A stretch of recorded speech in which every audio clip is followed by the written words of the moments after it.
I'm about to show you how to make the best and simplest chicken salad recipe you can make. And after that, add what you want. Come on over. Making guests feel welcome, one home at a time. This chicken salad recipe has been famous for 40 years in Nashville, and that tells you something. It's probably the best. It comes from a place called The Picnic, who put out a cookbook, and that's what we use for catering. Now, this is the basic recipe, and after that, I'll show you ways you can kick it up a notch if you'd like to. In the midst of this, I'm going to share something very important about the chicken itself. So heads up, you need steamed chicken. Full stop. It's not baked chicken, it's not grilled chicken, it's not boiled chicken, it's not air-fried chicken, it is steamed chicken. Why? Because the frying and the baking and the grilling, that dries out your chicken. You don't want to do that. You don't want any sort of crust on the outside. And you're not gonna boil that chicken because it can make it rubbery. So let's talk about steaming your chicken. This recipe calls for about 3 cups of chicken breast. So that's about what I'm guessing from all my vast experience this is. And this is how simple this process is. You're gonna take some salt, whatever makes your heart sing, some pepper, and I'm using kind of a fresh cracked, and just a little bit of butter. So I just take a little bit like this and just kind of throw it on, because you're steaming, it's going to liquefy in a way, okay? And then you're going to take actual liquid. Now, you don't have to use chicken stock. You can just use water, but if you have chicken stock, I always say that's better. It calls for about 2 tablespoons. You know, I just kind of give it a nice little splash. You're steaming, so you need liquid to come up and steam that chicken. Now, here's the most important part of the prep. You're going to cover this chicken with plastic wrap. And I know what you're thinking. Well, won't it explode? Yeah, it'll explode if you don't lift a corner of this chicken. So after we get it on here, you're going to seal all but one corner, and you're just going to peel it back a little bit to let some steam escape. Then, listen to me about this. This goes in your microwave on 50%, not 100%, 50% for 9 minutes. So halfway through, I'm gonna stop the microwave and I'm going to get in there and I'm gonna flip this chicken, give it equal time, put this right back like this, and go the rest of the time. Then you're gonna let it set for a couple of minutes, and your chicken will be ready, just like that, easily, in one dish. Now, while that's going in the microwave, I'm gonna prep the other ingredients for you. Just follow along, and we'll learn this together.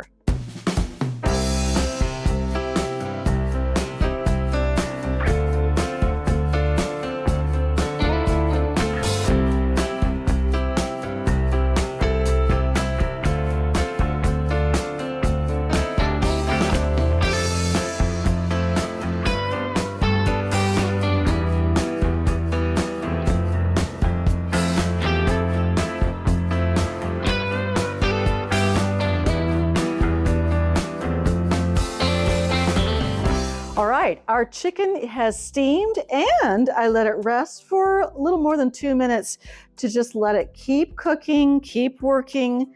Let's find out how it looks together. So these were rather good-sized chicken breasts, and I'm just putting it right. I did flip this for those of you who freak out about that. I flipped it, and we're gonna just cut into it. And I want you to see how juicy this is. It's not rubbery in any way. And it's done. And I steamed that in my microwave in 9 minutes. Let's call it 10 because I did flip it in between as predicted. So now what I'm going to do is I'm going to chop this chicken into bite-sized little squares. It doesn't have to be perfect. I don't shred it, I do chop it because it holds together better for me. So let's do it. Oh yeah. Look at that. Very nice. Look at that steam come off there. Woohoo, it's steamed chicken. Okay, so we've got, I know I didn't believe it either the first time I did this. I was like, there is no way this is gonna work. And there we were. It's okay, it can be a little pink. It can't be raw or bleeding. Usually while I'm making this, I sneak a little bit, but I'm not going to. Oh, look at that. My steamed chicken is still hot. We're only gonna do 3 cups. So when we get to that point, we're gonna be done with the chicken. I'm sawing through my chicken. Okay, this is gonna be about 3 cups right here.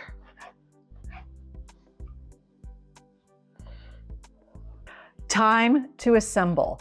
What I have here is about 3 cups of chicken. And you know, it doesn't have to be exactly 3 cups. It depends on how chickeny you want it. We're gonna dump that right in. And then we're going to add to that finely chopped boiled eggs, 3 boiled eggs. Now, boiling the egg is kind of a fine art. I boil mine, don't really boil them. I bring it to a boil or a simmer, and then I simmer for 10 minutes, and then I transfer it immediately to cold water. And that's how you get beautiful eggs. So we're dumping in 3 finely chopped boiled eggs. And this is the base. Now for any chicken salad, you want your base. In this case, since it's a chicken salad, it's chicken. And it is steamed chicken. Let's remember that, steamed chicken. All right, we've got our base. And now it's time to add our seasoning. I like to work in the seasoning before I add anything else, so everything gets completely covered. So I have a full tablespoon of chopped parsley. The finer you chop your parsley, the more it evenly distributes. So I'm sprinkling that in. These people who just dump stuff in the middle, I don't get that. Then we're going to add a half a teaspoon of celery seed. Now I know what you're thinking. You just put celery in there. Well, celery seed's a little bit different from that. It's more of a fine seasoning. I love it. If you've ever had it on other recipes, you know what I'm saying. And then we're gonna add, and I'm not kidding about this, it calls for 1/3 of a teaspoon of pepper. So we're just gonna guess here. I'm gonna go not quite 1/4. I do like things being a little more peppery than not, and I'm going to sprinkle that in.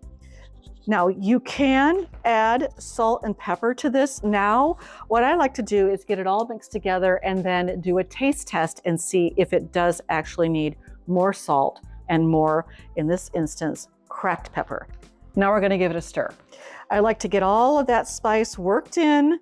This chicken and this egg is still warm. So it's a nice little freshness coming out of here. We're gonna add 3/4 of a cup of finely chopped celery. This gives us our crunch. So we've got our base, our seasonings, now we're adding a crunch. I love celery. I know there are people who do not love celery, but I have never had anybody complain about celery in this recipe. And we have made this recipe for so many catering clients. Okay, we are now at this consistency. See how it's all mixed in? It's wonderful. To this, we're going to add our creamy base. Now this particular recipe says in all caps, Hellmann's mayonnaise. I don't know why. I just know for 40 years they've been making it. It's their #1 request. So I don't use Duke's.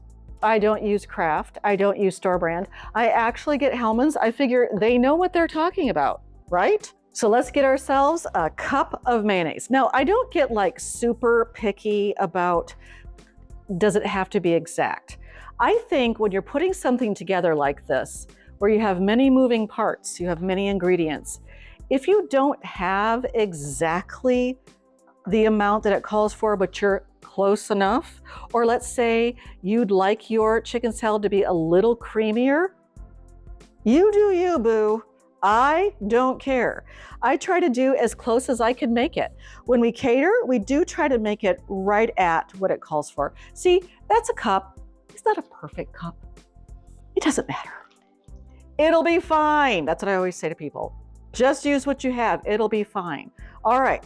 So I'm going to give all of this a mix now, and then I'm going to give it a taste test. Now, I cannot tell you how many people I have cooked with and for who never taste what they're making. I don't get that, because sometimes after you've put it together like it says, you can taste it and go, I don't know if that has what I want going on. And that's when I start getting creative about what I could mix into it. So here we are. We've got it mixed together. I'm going to use one of these. I'm going to try to get a little bit of everything in one bite and give it a try. Okay, definitely taste the creaminess. Chicken is perfect. The crunch is perfect. Egg is perfect. I think it's fine as it is. I would like a little more salt, maybe a little more pepper, and then we're gonna move on from the base and I'll show you what else I think it needs. All right, here's our base recipe. I did add a little bit of cracked pepper to the top, and I did a little more salt, and I think that brought it up to where I wanted it. Now, I'm not gonna add any more creaminess. I did mean to tell you that if you are anti-mayo, I don't get that. And you notice I did not say salad dressing. You could use Greek yogurt. I think it puts a little bit different texture to it, but that is a good substitute, a one-to-one substitute. Now, let's say you want a little more crunch. You could add slivered or sliced almonds. I love that. Some walnuts. That gives it a wonderful crunch, and that would kick that up a notch. If you wanted a little bit of sweetness to it, I know there are people who like a little bit of sweetness. You could add some dried cranberries. Then you have a cransational salad. You could add grapes. I would slice these in half, add them in there, maybe even in quarters, incorporate them. That also kicks up the color of your chicken salad. And if you want a little more seasoning, you could add dill. Now you want to be careful on your dill. Just add a little bit at a time and keep taste testing, or you could even just sprinkle a little bit on top when you serve it. So there are many things you can add. To add both crunch and sweetness, you could chop up an apple and throw that in. You're not going to ruin your chicken salad with any of this. You'll ruin it with salad dressing. Don't do that. But with all of these, excellent. Now, one thing I always add to my chicken salad, not in that recipe, is scallion. And the last time I made this, I threw some of that in just because I wanted to, and people went on and on about how they had never thought about adding a little bit of that to it. You can also add red onion. That to me takes over, relish takes over. Then we're getting into kind of a deviled egg situation. A little bit of scallion goes a long way. I use both the white and the green, and depending on how much of this I make, how much of that I use. It really sends it over the top. For more really great recipes like this, be sure to subscribe and don't miss any of my tutorials. Now, all we have to do is serve it up and eat it. Could you just like shovel it into your mouth out of the bowl? Yes, I've done that. But if you're going to be in polite society, what I like to do is get a good ice cream scoop of it. You can put it on just loose leaf lettuce. I've used romaine here. The number one way we serve it while catering is on a croissant. Sometimes we add the lettuce to the croissant. And another way we can serve it is to put a nice spoonful inside of a tomato. Now, what I like to do to really make it special is at the end, I do hit all of it with some cracked pepper. I let it go onto the plate to give it a little bit of a dress. And just like that, you are serving gourmet chicken salad. I bet you didn't know these simple ingredients you already have could be so gourmet. Go make yourself some chicken salad today. So for this particular recipe, we want, I knew I was going to forget this, dill. What the dill? Here I come to save the day. You can add an apple, which I don't have out here. Come on over. Now go make someone feel special today.